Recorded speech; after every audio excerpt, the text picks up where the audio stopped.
오늘 예배 나오신 새물개 모든 교우들을 위해 우리 하나님의 놀라우신 은혜가 함께 하시기를 간절히 축복합니다. 어떤 사람이 하나님께 나와서 이렇게 물었습니다. 하나님, 사람 노릇하는 것과 하나님 노릇하는 것 중에 어느 것이 더 힘들다고 생각하십니까? 이 건방진 것 같은 이 인간의 질문을 받고 하나님께서 당연하다는 듯이 말씀하셨습니다. 그야 하나님 노릇이 인간 노릇보다 훨씬 힘들지라고 말이죠. 그러자 인간은 뭔가 작정한 듯한 질문을 했습니다. 하나님은 사람 노릇 해본 적 없으시고 사람 또한 하나님 노릇 해본 적도 없는데 어떻게 하나님이 더 힘들다고 또는 인간이 더 힘들다고 말할 수 있겠습니까? 그러니 하나의 제안을 한 거죠. 딱 우리 1초 동안만 자리를 바꿔봅시다 라고 말을 했습니다. 그러면 하나님께서는 인간으로 살아가는 것이 어떤 것인지 알게 될 것이고 또 인간도 하나님 입장에 서는 것이 어떤 것인지 또 그 기분도 알게 되어질 것이고, 이래서 제안을 한 거죠. 하나님은 그 인간의 제안에 몹시 못마땅하셨지만 인간이 워낙 졸라댔기 때문에 마지못해 동의를 했습니다. 우리 딱 1초만 바꿔보자. 그런데 웬일입니까? 인간이 하나님의 자리에 앉고 나서는 그 자리를 다시 내주려 하지 않았다고 합니다. 그래서 그때부터 이 세상의 통치자는 인간이 되었고 하나님은 멀리 내쫓기게 되었다는 것이죠. 엘리 위젤이라고 쓴 사람이 쓴 책에서 나온 이야기입니다. 이 이야기가 우리에게 전해주는 메시지는 우리 인간에게는 사람이 되고 싶은 욕망, 하나님을 우리 인간의 영역 속에서 자꾸 밀어내서 멀리 쫓아내버리고 싶은 욕망이 우리 인간에게 깊이 스며들어 있다는 것들을 고발하는 것입니다. 유대 라피 헤로드 쿠시나라고 하는 분이 계신데 저는 개인적으로 이분을 좋아하는데요. 이분이 이렇게 말을 했죠. 현대인들에게도 하나님이 필요한가라는 이 책에서 인간이 제일 잘하는 특기 중에 하나가 있다. 그것은 그분의 표현대로 성스러운 불꽃을 꺼트리는 것이다 라고 말을 했습니다. 이 말은 무슨 말인가 하면 인간은 인간의 영역들을 자꾸 확장시켜 나갑니다. 반면에 하나님의 영역들을 인간은 자꾸 축소시켜 나가려고 하는 것이죠. 예전에는 종교가 했었던 모든 일들이 이제는 과학이 대신하고 있습니다. 출생할 때 이것은 종교와 깊은 관련이 있었습니다. 죽음도 마찬가지였죠. 그러나 지금 출생은 다 병원에서 하고 있으며 또 장례의 모든 절차도 이제는 상조에 가고 있습니다. 저도 가끔은 장례를 치르지만 장례를 치를수록 좀 섭섭한 것이 하나가 있습니다. 분명히 장례 예배는 제가 드리고 집행을 하는데 이 주도권이 저에게 없는 것 같은 이 사사로운 그 간섭들, 상조회원들의 간섭들이 있는 겁니다. 물론 그런 간섭들이 불필요하거나 또는 예의에 어긋난 것은 아니지만 그래도 종교적인 의미를 부여하기 위한 종교인의 어떤 인도하는 것이 있는데 이렇게 불필요한 듯이 개입해 나가는 것들을 보면서 가끔은 마음이 상할 때가 있습니다. 예전에는 하늘에서 무섭게 내려치는 번개를 보면서 사람들은 자신의 잘못들을 회개합니다. 그리고는 하나님 신 이름을 부르면서 우리가 잘못 살았습니다. 이제 선하게 잘 살겠습니다라고 결심을 합니다.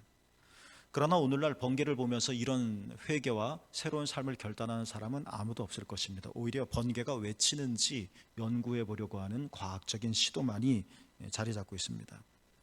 이렇게 우리가 말하는 여호와 하나님은 아니라 할지라도 고대 시대 때는 이것은 하나님의 영역이다. 인간의 한계를 경험하기 때문에 그런 하나님께서 차지하고 있었던 자리가 이제는 과학이 대신해 나가서 하나님이 우리 삶 속에서 점점 하는 역할들이 줄어들고 있습니다.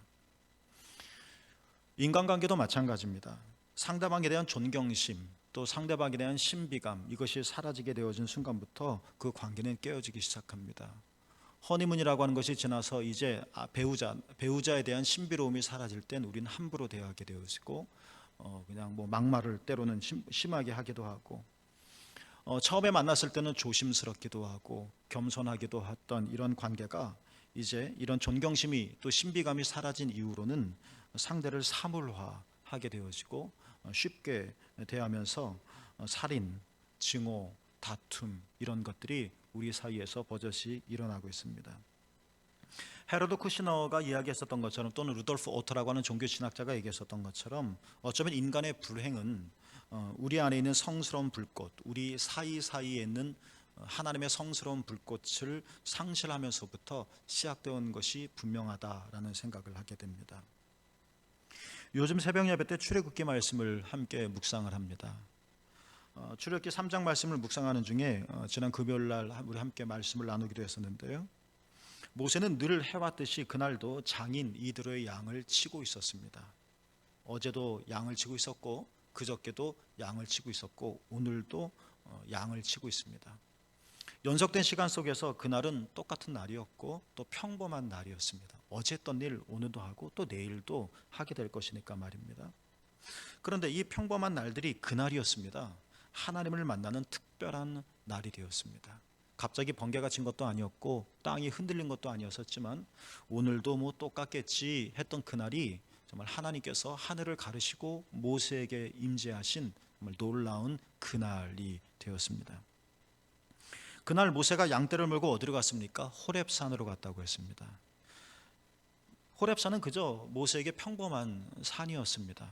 전에도 호렙이라고 하는 산으로 간 적이 있었습니다. 그냥 오늘도 호렙산으로 간 겁니다. 그런데 그 본문에서 출애굽기 3장에서 그 평범한 그냥 익숙한 그 호렙산이 그 순간에 하나님의 산이 되었다 하는 출애굽기 3장의 고백이 있습니다.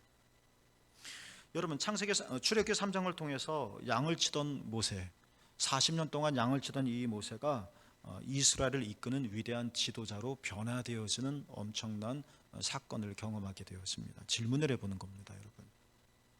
어떻게 해서 모세에게 있어서 이 평범한 시공간이 비범한 시공간이 되었었던 것일까 하는 질문 말입니다. 하늘 색깔이 변한 것도 아니고 바다 색깔이 변한 것도 아니고 어떻게 평범한 시간이 아주 특별한 시간이 되어지고 평범한 공간이 아주 모세에게 있어서 의미 충만한 그런 공간, 하나님의 산이 되었을까? 이런 질문을 해보면서 우리도 내 삶이 비루하기 짝이 없다는 그런 한탄 섞인 생각을 할 때도 있고, 내 삶은 너무 무료하다. 왜 나는 이렇게 똑같지? 왜 반복된 삶을 나는 또 살아야 되는 거지? 의미 없어 하면서 마치 이드로의 양을 치고 호렙산으로 갔었던 그날의 모세, 이런 우리의 삶을 어떻게 하나님의 산이 되어지고 하나님을 만나는 특별한 시간이 되어졌었던 것처럼, 목동 양을 치던 모세가 이스라엘의 지도자가 될 수 있었던 것처럼 이 평범한 우리의 삶이 위대한 순간이 되어질 수 있을까? 이런 질문을 나 자신에게도 하게 되어질 것입니다. 여러분이 잘 아시는 것처럼 출애굽기 3장 2절에 보면 이런 말씀이 나오죠. 광야에 아주 흔하디 흔한 떨기나무, 그것밖에 없죠. 그 아주 흔한 떨기나무 가운데 모세가 무엇을 보았습니까? 이 떨기나무부터 나오는 불꽃을 보았다 했습니다. 떨기나무에 불이 붙었습니다. 막 타오르는 거죠. 이게 출애굽기 3장 2절에 있는 말씀인데, 많은 성서학자들이 해석하듯이 그 떨기나무는 누구를 상징하느냐? 모세를 상징하는 거다. 평범한 떨기나무, 평범한 모세. 더 이상 애굽의 왕자가 아닌 거죠. 어느 누구도 관심 갖지 않은 아주 지극한 평범한 모세를 상징하는 거죠. 쓸모 그다지 많지 않은 떨기나무 모세인 것입니다. 그런데 여러분, 이렇게 떨기나무와 같은 모세였었지만 이 떨기나무에 불이 타오르고 있었다. 그런 것처럼 모세는 자기 자신 안에 있는 하나님의 피어오르는 이 불꽃을 보는 순간에 우리가 했었던 처음 질문, 그러니까 모세가 다른 사람이 되게 만든 늘 중요한 계기가 되었다는 것입니다. 여러분, 우리는 어떻게 하면 하나님을 만날 수 있을까 하는 것입니다. 여러분, 하나님 만나길 원하시죠? 우리는 어떻게 하면 하나님을 체험할 수 있을까? 다른 사람들은 하나님의 은혜를 받았다 하고, 또 어떤 사람들은 하나님의 정말 놀라운 은사를 받았다고 하면서 즐거워하고 간증하는데, 그 남의 이야기가 어떻게 내 경험이 되어질 수 있을까? 어떻게 하면 우리는 하나님을 믿을까? 만날 수 있을까? 나는 적어도 하나님의 계시다는 것들은 인정하는데 그 하나님을 어떻게 내가 체험할 수 있을까? 몇 주 동안 이 질문에 대한 답을 드리면서 이렇게 한번 해보자라고 하는 제안을 저도 여러분에게 해드리는 겁니다. 우리는 어떻게 하나님을 만나고 어떻게 하나님을 경험할 수 있을까? 오늘 본문에서 바울이 아주 짧고도 그러나 매우 명료하게 우리에게 말을 하고 있습니다. 성령을 소멸하지 말라 하는 것입니다. 따라 볼까요? 성령을 소멸하지 말라. 여러분, 하나님께서는 우리 인간 안에 본래 성스러운 불꽃을 마음 깊은 곳에 심어 놓아 주셨습니다. 창세기는 그것을 뭐라고 표현하고 있느냐면 하나님의 형상이라고 말을 하고 있습니다. 인간의 형상이 아니라 하나님의 형상입니다. 하나님의 형상이 어디에 있습니까? 인간 안에 있습니다. 그러니까 여러분 안에 무엇이 있습니까? 5장 6부만 있는 것이 아니라 해부학적으로 나를 해부해 보면 뭐 이런저런 장기들이 있는 것이 아니라 눈에 보이지는 않지만 우리 안에 뭐가 있습니까? 하나님의 형상이 있다는 것입니다. 과학자들은 우리 인간 안에 뭐 쓸개가 있죠, 폐가 있죠, 뭐 위가 있겠죠, 심장이 뛰겠죠. 생물학자들은 그렇게 말하겠지만 우리들은 그 외에 또 다른 답을 합니다. 우리 안에는 뭐가 있습니까? 하나님의 형상이 있습니다. 이게 바로 인간이라는 것입니다. 이게 종교적인 목적인 것이고 종교적인 이유인 것이죠. 하나님께서 우리 안에 성스러운 불꽃을 태초부터 창조해 놓으셨다. 내 안에는 하나님의 형상이 있다. 내 안에는 타오르는 성스러운 불꽃이 있다 하는 것입니다. 그러니까 우리 마음에 하나님께서 불어넣어 주신 이 성스러운 불꽃을 우리가 다시 피어오르게 할 때, 그때야 우리는 인간이 참된 인간이 될 수 있다 하는 것, 이것이 기독교인의 고백입니다. 마치 과학자들의 눈에, 의사들의 눈에 내 안에 있는 위가 제대로 작동하지 않으면 나는 소화시킬 수 없고 내 몸에 탈이 생기는 것처럼, 우리 신앙인의 눈은, 성경을 믿는, 하나님을 믿는, 그리스도를 믿는 그리스도인은 이 우리의 인간을 어떻게 이해하느냐면 하나님께서 내 안에 하나님의 형상을 불어넣으셨다. 하나님의 거룩한 불꽃을 심어 놓으셨다. 그래서 이 불꽃이 소멸되거나 사라지거나 없어지지 아니하고 제대로 작동하고 타오를 때 나는 참다운 인간의 삶을 살 수 있다. 하나님께서는 우리에게 말씀하십니다. 여러분, 정말 우리가 의미 있는 존재가 되어지고, 에휴 빌어먹을, 나는 맨날 이드로의 양이나 치고 다니고 이게 내 팔짱가 보다, 이런 의미 없는 삶이 아니라 의미 있는 존재가 되어지고, 아휴 나는 왜 이렇지? 나는 맨날 이렇게 남의 땅에서 쫓겨가면서 살아야 되지? 이런 모세의 삶, 미리안의 삶이 아니라 뭔가 충만하고 뭔가 생기가 넘치는 그러한 삶을 살기를 정말 우리가 원한다면 하나님은 우리에게 말씀하십니다. 우리 안에 있는 성스러운 불꽃을 다시 피워내야 한다는 것입니다. 우리 따라 볼까요? 성령을 소멸하지 말며. 여러분, 우리는 예수 그리스도를 믿는 그 순간에 예수님께서 말씀하셨죠. 우리 안에 하나님의 성령이 임재하십니다. 하나님의 생명이 우리 안에 들어오시는 것이죠. 거듭난 자에게 하나님께서 그리스도 예수를 통하여 우리 안에 넣어주신 이 성령, 하나님의 생명, 이것이 소멸되어지고 사라져버리는 것이 아니라 하나님의 생명으로 여러분 더욱더 타오를 수 있도록 성령을 불태우시기를 주님의 이름으로 축복합니다. 저는 여러분에게 하나 좀 간단한 영상을 좀 보여드리려고 합니다. 이제 아마 보시게 될 텐데요. 이 영상에는 흰 셔츠를 입은 여자 3명이 있고 또 검은 셔츠를 입은 여자 3명이 나옵니다. 벌써 나왔나요? 아직 안 나왔죠. 네. 아마 이 영상을 온라인 상에서 여러분 보신 분도 계실 텐데요.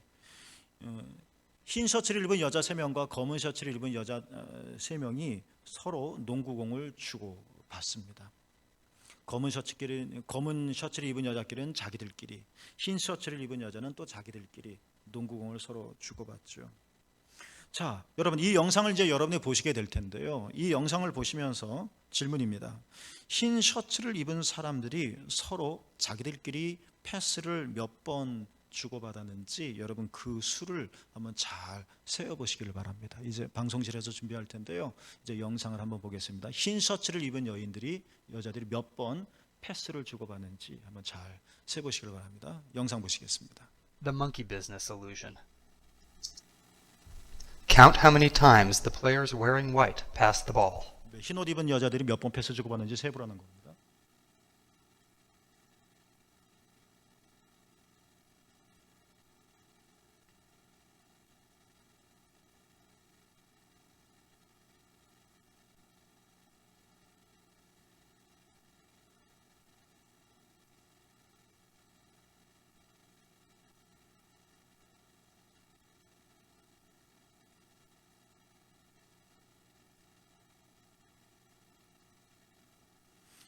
네, 질문하겠습니다. 몇 번이죠?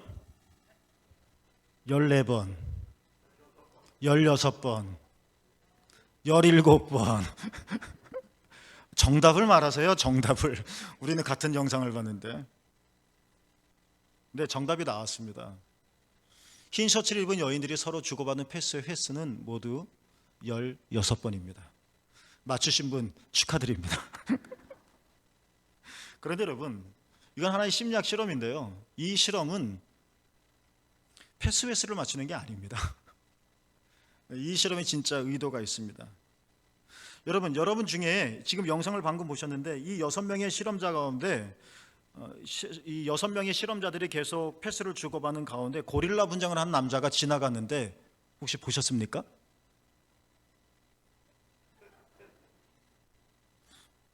또 하나 질문 드리겠습니다. 여러분이 이 짧은 몇 초밖에 안 되는 이 영상을 보셨는데 뒤에 커튼이 있습니다. 커튼 색깔이 바뀐 걸 보셨습니까? 커튼 색깔이 바뀌었습니다. 흰 셔츠 여자가 3명이고 그다음에 검은 셔츠 여자가 3명인데 그리고 고릴라가 지나갔다고 그랬죠. 검은 셔츠 입은 3 여자 중에 1명이 무대 뒤에서 퇴장하는 것을 여러분 보셨습니까?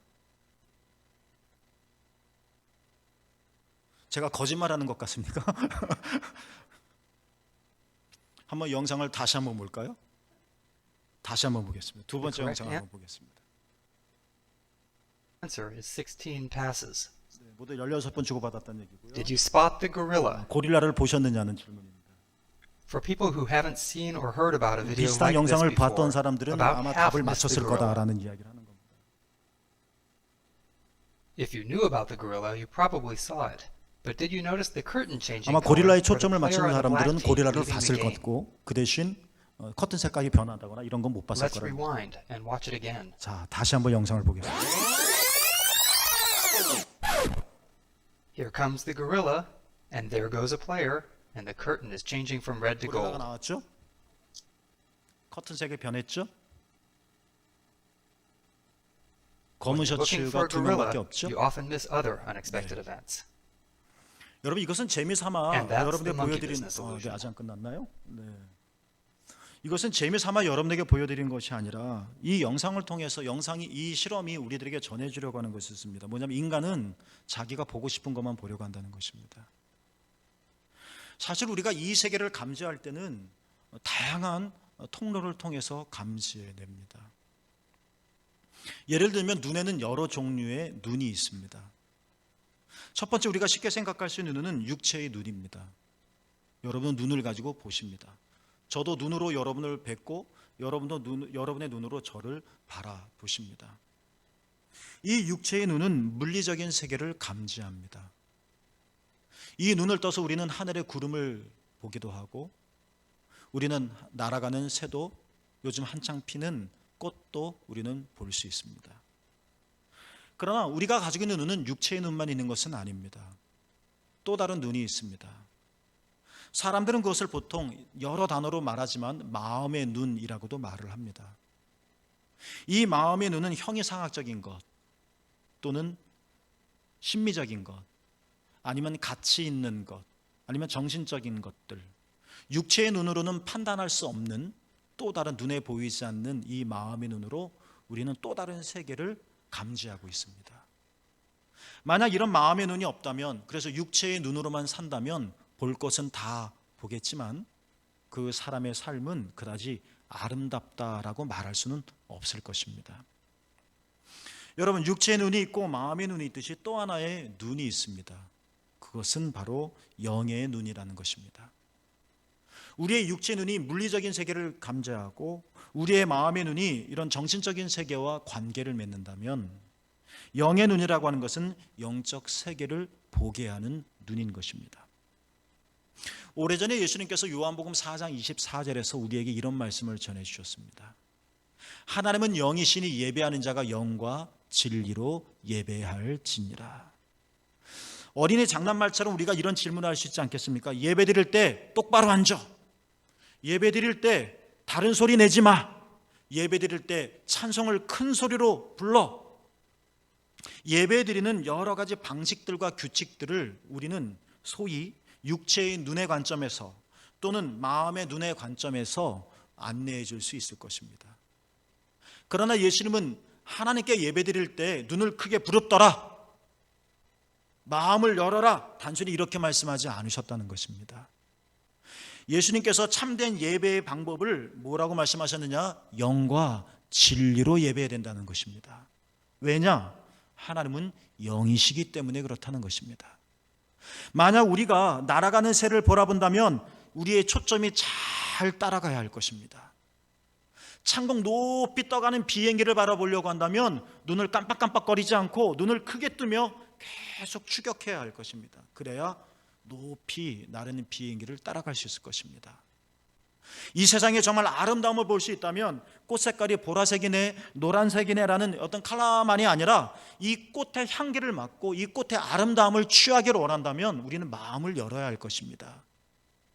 똑같이 우리가 정말 하나님을 만나기를 원한다면, 똑같이 우리가 정말 하나님을 경험하기를 원한다면 하나님의 영이시기 때문에 육체의 눈으로도 마음의 눈으로도 뵐 수 있는 분, 경험할 수 있는 분이 아니라 오직 영과 진리로만이 하나님을 경험할 수 있고 체험할 수 있다는 것입니다. 그래서 창세기에 보면 또 다른, 창세기 2장에 보면 하나님께서 인간을 만든 또 다른 이야기를 고백하고 계시는데요, 하나님은 흙으로 사람을 지으셨다 하셨습니다. 만약 흙으로 사람을 지으신 것이 충분하였다면 하나님의 창조 행위는 거기서 멈췄어야 했을 것입니다. 그러나 그렇지만 흙으로 사람을 지은 것으로는 충분하지 않았기 때문에 하나님은 그 코에 생기, 하나님의 영을 불어넣으셨다라고 말씀을 하셨죠. 바로 이것이 신약성경에 바울이 말하고 있는 바와 똑같습니다. 영이신 하나님, 그 하나님을 정말 우리가 체험하기를 원한다면, 나도 다른 사람들처럼 그 하나님을 만나기를 원한다면 우리는 성령을, 하나님께서 예수 그리스도를 통하여 우리 안에 불어넣어 주신 그 성령의 불을 소멸해서는 결코 안 된다는 것입니다. 사랑하는 샘물교회 여러분, 하나님께서 여러분 안에 넣어주신 이 성령을 여러분 크게 뜨겁게 더욱더 타오를 수 있도록 여러분 잘 관리하시기를 주님의 이름으로 축복합니다. 우리가 패스에 집중하면 고릴라를 알아차릴 수가 없습니다. 우리가 또 고릴라에 집중하면 우리는 커튼 색깔이 변하는 걸 감지하지 못합니다. 방금 우리가 경험했습니다. 여러분, 그것처럼 우리가 이 세상의 눈으로만 바쁘게 살아간다면 확실한 것은 우리들은 영적인 것들을 놓칠 수밖에 없다 하는 것입니다. 하나님은 여러분 모든 곳에 계십니다. 그렇지만 우리의 영의 눈을 열고 하나님을 만나고자 하지 않는다면 모든 곳에 계신 하나님은 결코 만날 수가 없습니다. 여러분, 성령을 더욱더 타오르게 하시는 여러분이 되어지기를 주님의 이름으로 축복합니다. 내 안에 성령의 불이 있다, 내 안에 하나님의 생명이 있다, 이거 잘 관리하셔서 언제든지 이 세상에 충만하신 하나님의 은혜가 여러분의 삶 속에 깊이 스며들어오고, 언제나 우리에게 은혜를 베풀어 주시는 다정한 하나님의 손길이 여러분에게 감동적으로 체험되어지기를 주님의 이름으로 축복합니다. 엘 베델이라고 한 사람이 있었습니다. 그는 자기네 영적 위대한 스승인 에피파모스에게를 찾아가서 물었습니다. 선생님, 저는 수도자가 되고 싶습니다. 그런데 왜 수도자는 무엇 때문에 사람들과 멀리 떨어져 은거 생활을 해야 하는 겁니까? 속세에서도 하나님을 사랑하는 일이 가능하지 않겠습니까? 라는 질문을 던졌습니다. 스승 에피파모스는 굉장히 위대한 사람이었었는데 아무 말 없이 초에 불을 붙인 다음에 제자 엘베델을 데리고 바깥으로 나갔습니다. 바깥에는 바람이 심하게 불고 있었습니다. 에피파모스는 엘베델에게 촛불을 넘기면서 이제 밖에 나가거든 이 촛불을 절대로 꺼트리지 않아야 한다라고 당부를 했습니다. 그렇지만 엘베들이 방을 나와서 겨우 세 걸음을 떼어놓자마자 금방 세찬 바람이 불어와서 촛불은 꺼져버렸습니다. 다시 불을 켰지만 불은 또 금세 붙자마자 꺼져버렸습니다. 엘베들은 촛불이 타오르게 하려면 아무래도 방 안으로 들어가야 될 것 같다라고 스승에게 말을 했죠. 그러자 에피파무스가 그 엘베들에게 이런 말을 했다고 합니다. 여러분 한번 들어보시겠습니까? 지금 그 말이 그대의 의민에 대한 답일세. 바깥에서는 바람 때문에 촛불이 잘 타지 못하는 것처럼 속세의 바람이 수시로 불어닥치는 바깥 세상에서는 피어오르는 하나님의 사랑을 간직하기가 어렵다네. 이 말을 우리가 잘 마음에 새겼으면 좋겠습니다. 맞습니다. 하나님은 어디든지 계십니다. 그러나 그 하나님을 내가 봐야 합니다. 여러분, 하나님은 어디서든지 우리에게 은혜를 베풀어 주십니다. 그러나 이 베푸신 은혜를 잘 받을 수 있도록 신성한 공간이 우리에게는 필요하다는 것입니다. 그래서 예수님께서도 말씀하셨죠. 마태복음 6장 6절에 너는 기도할 때에 내 골방에 들어가 문을 닫고 은밀한 중에 계시는 내 아버지께 기도하라. 여러분, 이것은 어떤 특정한 공간을 가리키는 것은 아닙니다. 저 종탑 꼭대기에 오서 기도해라. 매일 5시 30분에 새벽 예배를 참석해야만 한다. 그 외에 다른 방법은 없다 하는 이런 극단적인 제시가 아닙니다. 하루에 24시간 중에 우리 안에 하나님께서 그리스도 예수를 통해 주신 소위 이 촛불이 꺼지지 않게 하기 위한 이 거룩한 공간이 우리에게 필요하다는 것입니다. 이 신성한 공간을 우리가 갖지 못한다면 예수님 은혜로 인하여 내 안에 신성한 불꽃이 아무리 피어졌다 할지라도 이 속세 세상의 바람이 몹시 불어와 이 생명의 불꽃을 불어 꺼뜨리고 말 거라는 것이죠. 여러분, 지난주부터 우리 부활절을 맞이해서 올해 처음으로 부활절 초를 이렇게 키워봤습니다. 여러분 보이시죠? 지난주하고는 또 다릅니다. 부활절 초의 모양이. 바라기는 이 초가 여러분의 눈을 통해서 보이는 건데 이 초가 여러분의 눈만이 아니라 여러분의 마음속에도 켜지기를 소망합니다. 여러분의 시간 중에 신성한 공간과 신성한 시간을 꼭 마련하시기를 바랍니다. 그렇지 않으면 우리는 하나님을 만날 수 없다는 것입니다. 그래서 여러분의 신성한 거룩한 공간을 엘베데처럼 우리가 만들므로 여러분 안에 하나님께서 성령으로 하나님께서 예수 그리스도를 통하여 우리에게 주신 이 성령의 불꽃이 여러분 타오르게 되기를 간절히 소망합니다. 내 눈이 살아야 세상을 볼 수 있듯이 내 영이 살아야 하나님을 만날 수가 있는 것입니다. 여러분 모두가 다 이 감격스럽고 감동적인 하나님의 모습을 배웠고 충만한 하나님의 은혜를 체험하시게 되기를 주님의 이름으로 간절히 축복합니다. 기도하겠습니다.